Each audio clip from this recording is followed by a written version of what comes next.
For the third Sunday in Ordinary Time, the church holds up beautiful readings as she always does, but starting with the book of Nehemiah, we hear the story of Ezra, the priest, reading to the people after the Babylonian exile from the book of the law. Now, it's not just a list of rules in this book of law. The Jewish scriptures refer to the first 5 books of the Bible as the book of the law. So the people are getting, yes, the laws, and in that, the reason for the exile in the first place of their ancestors' infidelity to the Lord, but also their own ignorance of the law and their inability to be faithful to God during that time. But as they come back, they're also then maybe hearing from the book of creation or the story of creation in Genesis. They're hearing God's call of the patriarchs, his fidelity to his people in Moses' leading of them out of slavery in Egypt, ultimately to the promised land. They're hearing God's plan, his heart, his wisdom, his longing for his people.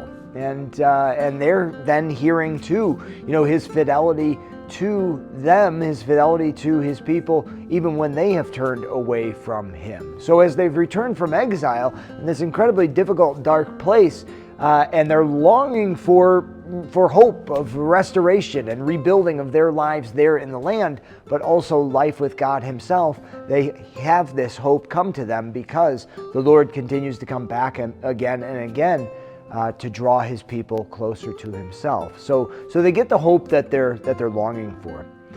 In the gospel reading, Jesus steps into this place of embodying the word and the law itself. So as he reads from the prophet Isaiah, he says, the Spirit of the Lord is upon me because he has anointed me to bring glad tidings to the poor, a year of favor from the Lord.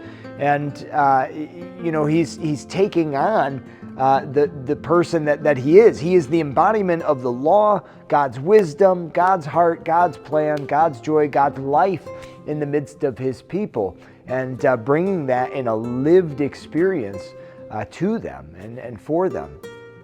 Gives us the opportunity not just to love the word on the page, but the person, the mind behind it, embodied there in the person of Jesus. In the hearers of the word that he proclaims, which we would normally hear next week, but we skip it in favor of the presentation this year. It's interesting because the people respond at first really beautifully, like, wow, who is this guy? Where did he get all this? And then they quickly turn, realizing, wait a second, isn't that the carpenter's boy? Isn't that Joseph's son? I don't want to listen to this. The fickle nature of the human heart.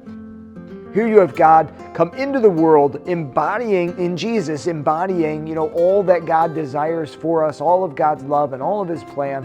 And we have the opportunity to turn in love, having been loved in that way, in his person. And sometimes our hearts are fickle in that way too. But, we take what is on the page in the Old Testament and see it in the person of Jesus, and we seek to respond in this time to the wisdom of God, the law of God, the love of God, the heart of God embodied in the person of Jesus Christ.